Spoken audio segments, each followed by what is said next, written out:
అబద్ధం, నెయ్యిలో కల్తీ అబద్ధం, బాబు కుట్ర నిజం, బాబు కుట్ర నిజం, నెయ్యిలో కల్తీ అబద్ధం, బాబు కుట్ర నిజం. జై జగన్. ఈ రోజు ఏదైతే వైఎస్ జగన్మోహన్ రెడ్డి గారి పిలుపు మేరకు ఈ రాష్ట్రంలో కలియుగ వెంకటేశ్వర మీద జరుగుతున్న అసత్య ప్రచారాలకి, అలాగే ఇవాళ ఏదైతే అయోధ్యలో రాముడి యొక్క పట్టాభిషేకం చేసి గుడి నిర్మాణం జరిగిన తర్వాత కొన్ని లక్షల లడ్డూల్ని ఆ స్వామివారికి సమర్పించి ప్రసాదంగా ఈ ప్రపంచం అంతా తినడం జరిగింది. అలాంటి లడ్డూల్లో ఈ కూటమి ప్రభుత్వం అసత్య ప్రచారం చేయటం జరిగింది. అసత్య ప్రచారం ఏంటంటే లడ్డూల్లో పంది కొవ్వు ఉందని, అలాగే లడ్డూల్లో చేపలాయిలు వాడుతున్నారని ఏ విధంగా విధమైనటువంటి అసత్య ప్రచారాలు జరపబట్టి ఆ ప్రచారాల్లో ఇవాళ వెంకటేశ్వర స్వామి యొక్క భక్తులు ఎవరైతే ఉన్నారో ఇవాళ దేశంలోనే కాదు, రాష్ట్రంలో కాదు, ప్రపంచ దేశాల్లో ఉన్న వెంకటేశ్వర స్వామి భక్తుల యొక్క మనోభావాల్ని దెబ్బతీసే విధంగా వీరు కార్యక్రమాలు చేయటం జరిగింది. ప్రతి విలేజ్ లో కూడా వాల్ పోస్టులు పెట్టి ఎంత యాగి చేయాలో అంత యాగి చేయటం జరిగింది. కానీ ఏదైతే సుప్రీంకోర్టు కలెక్ట్ చేసుకుని ఇవాళ సుప్రీంకోర్టు ధర్మాసనం ఏదైతే సిబిఐని సిట్ని పెట్టి ఇవాళ ఏదైతే ఒక రిపోర్ట్ ఇమ్మని అడిగిందో ఇవాళ 219 పేజీల రిపోర్టు సిబిఐ సిట్ ఇచ్చింది. ఈ రిపోర్ట్ లో ఎక్కడ కూడా లడ్డూలో పంది కొవ్వు లేదని, అలాగే చేపల ఆయిల్ వాడలేదని నిర్ధారణ చేసి సిట్ రిపోర్ట్ ఇవ్వడం జరిగింది. దీన్ని బట్టి కలియుగ వెంకటేశ్వర స్వామి యొక్క లడ్డూలో ఎంత పవిత్రత ఉందో ఇవాళ అత్యున్నతమైనటువంటి ధర్మస్థానం తెలియచడం జరిగింది.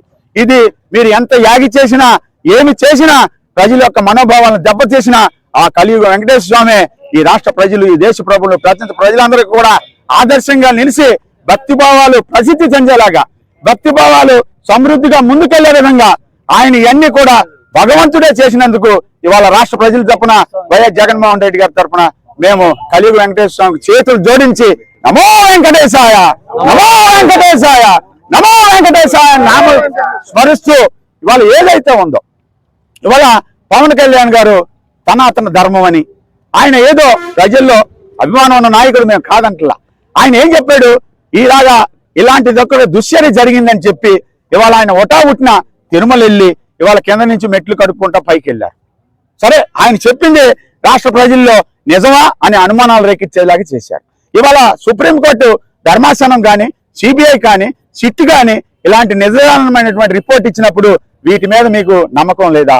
మీకు నమ్మకం ఉన్నట్లయితే ఇవాళ మెట్లు పైనుంచి కింద కడుక్కురండి. కడుక్కొచ్చి భక్తుల యొక్క మనోభావాన్ని మీరు మళ్ళీ విస్తరింపజేసేలాగా ప్రచారం చేయవలసిన అవసరం మీ మీద ఉంది.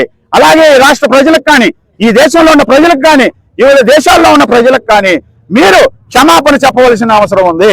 మీరు క్షమాపణ చెప్పకపోయినా కలియుగ వెంకటేశ్వర స్వామి మీకు అన్ని వేళలా ఏం చేయాలో అది చేస్తాడు. కలియుగ వెంకటేశ్వర స్వామి ఇవాళ జగన్మోహన్ రెడ్డి గారు పడిన నింద కలియుగ వెంకటేశ్వర స్వామి తుడిచేశాడు. జగన్ ఎంతో పవిత్రంగా వెంకటేశ్వర స్వామి భక్తుడు, నా భక్తుల మీద అపనిందలు వచ్చినాయి, ఆ అపనిందల్ని నేనే తొలగించాలని ఇవాళ వెంకటేశ్వర స్వామి తొలగించారు. కాబట్టి ఇవాళ మీరు ఎన్ని కూళ్ళు కుతంత్రాలు చేసినా ఈ పాప ప్రచారణ వెంకటేశ్వర స్వామి చేస్తాడు.